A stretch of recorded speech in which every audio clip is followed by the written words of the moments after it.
नमस्कार बच्चों, हिंदी में हम कंटिन्यू करेंगे निर्भय बनो। हमने देखा कि प्रियोदा की टोली में सूर्यनारायण नाम का सदस्य जो है वह तैरना जानता है। पढ़ने में वो इतना अच्छा नहीं है, कमज़ोर है, लेकिन शरीर उसका बहुत ही मजबूत है। रोज़ 100 दंड बैठक भी करता है। उसके साथी सूरज पहलवान कहते हैं उसको दल के सदस्य को तैरना सिखाना उसी का काम है। और उस दिन सभी ने उन्हें नया सदस्य बनाया। इसी तरह सूरज पहलवान, सभी उसके साथी उसे सूरज पहलवान कहते हैं। दल के सदस्यों को तैरना सिखाना भी उसका ही काम। मनमोहन से गीत सुनने की इच्छा प्रकट की।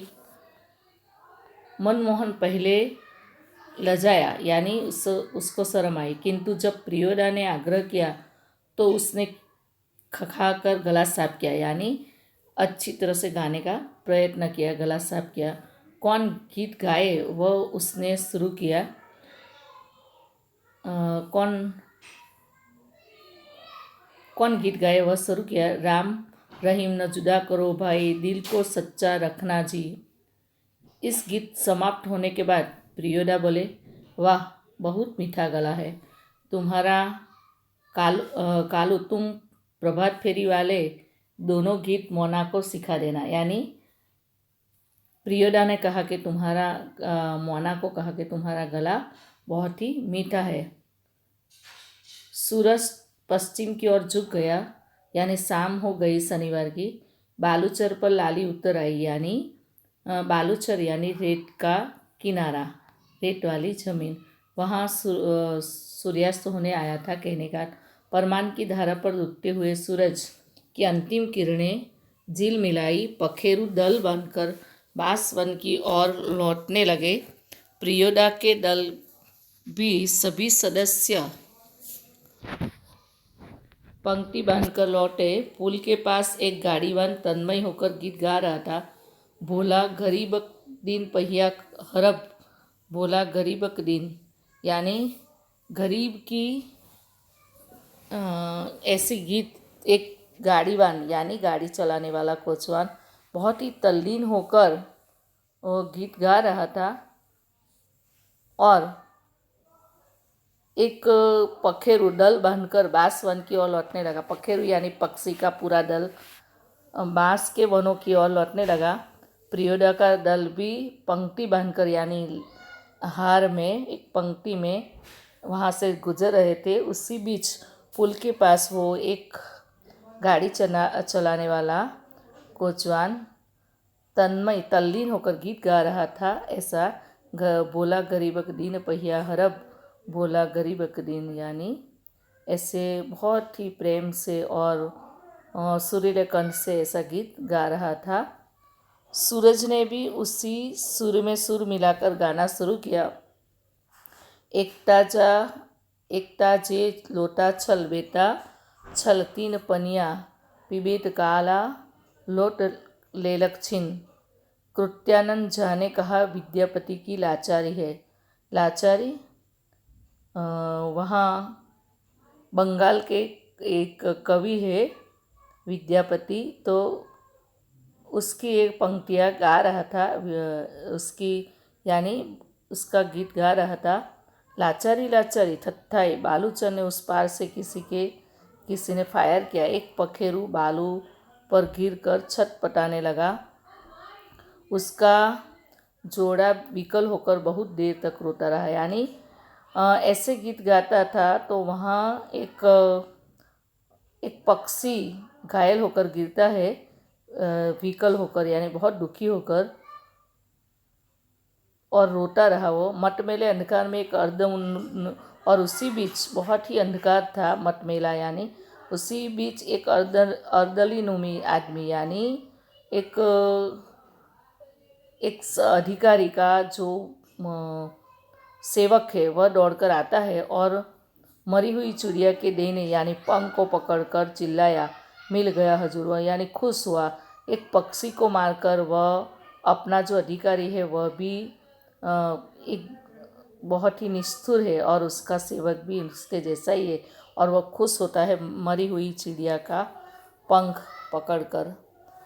इब्राहिम बोला, सब डिप्टी साहब का अर्दली है। अर्दली यानी जो बहुत ही खराब, हाँ, जिसकी जिसकी भावना अच्छी नहीं है। अर्दली यानी जिद्दी, खचड़ा है।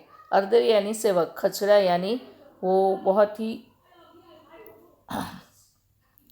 अपने मन से जिद्दी बोलते हैं, वैसा है। प्रियोदा ने मुँह से अचानक उसके लिए हॉल यानी खचड़ा कहा तो वो शब्द अच्छा नहीं था, इसलिए प्रियोदा की टीम में एक नियम था कि कभी भी किसी के लिए अपशब्द, खराब शब्द नहीं बोलते।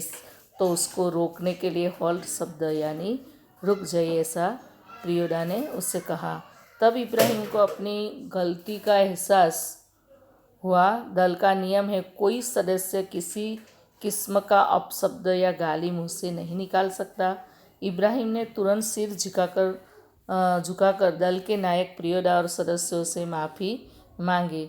बात यह है कि साले ने फिर से एक गाली का शब्द प्रयोग किया। साले ने, सभी हंसने लगे क्योंकि इब्राहिम के मुंह से वापस गाली शब्द निकल जाता है।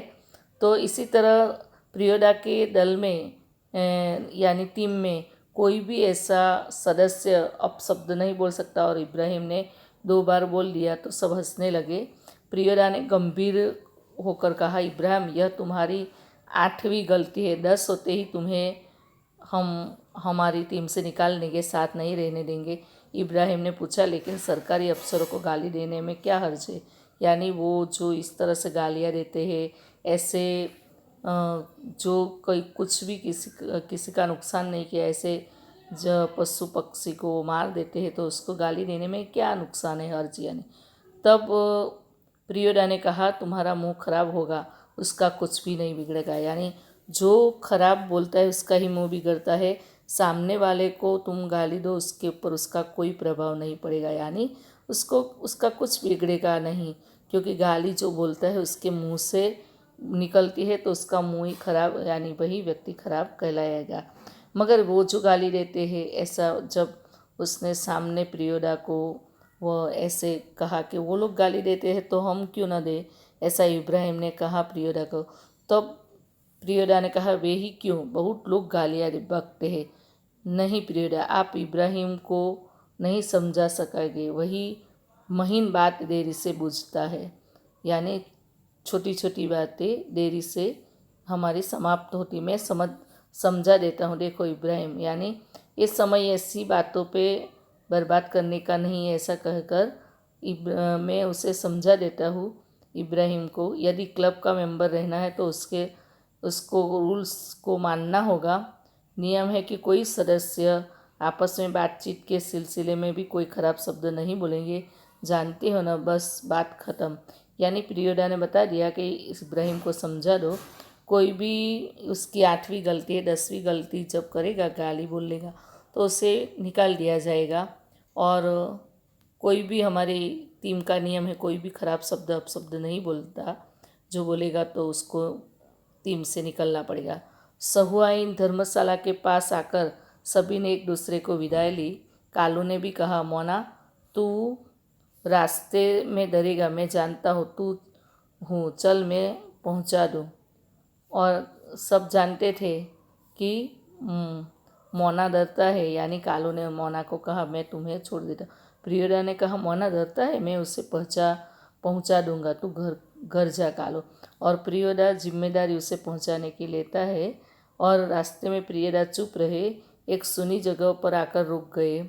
सड़क के दोनों ओर बड़े बड़े पीपल के पेड़, दोनों ओर बहुत दूर तक खंडहर और मैदान। पास के उजड़े हुए मकान की ओर इशारा कर प्रियोदा ने कहा, जानते हो, इस घर में कभी मुर्दों की चीरफाड़ होना, यानी उसका पोस्टमार्टम होना।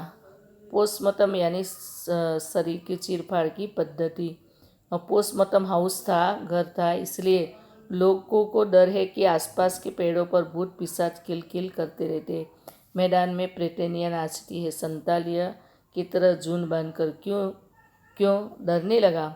अकेले यहाँ आ सकते हो? जी नहीं। प्रियोडा ने उसकी परीक्षा लेते हुए कहा कि ऐसा यहाँ तो होता है, आप अकेले आएंगे? तो उसने ना कहा कि मैं तो डरता हूँ। प्रियोडा हंसे बोले, देख मोना, भूत प्रेत ऐसे आदमी को कभी नहीं तंग करता जो 10 काम करता। 10 यानी 10 का अच्छे बहुत सारे काम करते हैं जो दूसरों के लिए, उसका कभी बुरा नहीं होता। यानी बुरी जो भी संसार में बुरी शक्तियाँ है वो कभी अच्छे व्यक्ति का कुछ नहीं बिगाड़ सकती। तुम्हारी उम्र में मैं भी डरता था। मेरे गुरु महाजन ने मुझसे हंसकर कहा कि 10 का काम करने वाला तो खुद भूत होता है। यानी उनके ऊपर काम का इतना भूत सवार होता है, यानी इतनी काम करने की लगनी होती है कि वो कभी कुछ नहीं किसी से डरता। उसका भूत क्या कर सकता है? चलो शुरू करो और गाना राम रहीम ना। मनमोहन गाने लगा, राम रहीम ना जुदो करो भाई, दिल को सच्चा रखना जी। तो इसी तरह उसका गाना भी इतना अच्छा था जैसा वो था। तो यहाँ लेखक ने प्रियोदा के माध्यम से जो बच्चा डर जाता है, यानी कोई भी ऐसे समाज में जो भी कुछ हम सुनते आए हैं, देखते आए हैं, तो उसके बारे में भी वह डर गायब होता है प्रियोदा के माध्यम से। तो निर्भयता का गुण मनुष्य को सब कुछ यानी उसे जीवन में कुछ न कुछ आगे ले जाता है। निर्भय बनकर मनुष्य अपनी सफलता प्राप्त कर सकता है। इसलिए हमें कभी भी डरना नहीं चाहिए, क्योंकि डर के आगे जीत है, ऐसा हम कहते हैं। तो इसी तरह निर्भय बनना चाहिए, तभी हमारे अंदर सभी गुण विकसित होकर हम सफल व्यक्ति बन सकते हैं। तो शब्द के अर्थ सिर्फ देख लेंगे। यहाँ हम परमान एक नदी का नाम, बालूचर रेतीला नदी का पद, जुदाई अलग होना, आग्रह यानी अनुरोध फरमाइश करना, पखेरु यानी पंख वाला पक्षी, दल यानी जून तोली, पंक्ति यानी कतार, तन्मय यानी तल्लीन, नाचारी यानी एक लोकगीत, विकल यानी व्याकुल, होल्ट यानी रुकना, हर्ज यानी नुकसान, रूल्स यानी नियम, अपशब्द यानी गाली, बुरा शब्द, संताल यानी एक आदिवासी जाति, खचड़ा यानी अड़केबाज या तो मूर्ख। मुहावरे हम देखेंगे, मुठिया वसूलना यानी किसी नेक काम करने के लिए मुट्ठी भर अनाज मांगने के लिए जाना, भला चंगा यानी स्वस्थ सिर से पैर तक स्वस्थ व्यक्ति, सिर से पैर तक यानी भली भांति देखना, सिर से पैर तक देखना यानी अच्छी तरह पूरी तरह से देख लेना, महीन बातें यानी बहुत ही छोटी छोटी बातें, सूक्ष्म बातें। तो यहाँ हमारा पाठ अब हम समाप्त करते हैं। पूरा पाठ हुआ। धन्यवाद।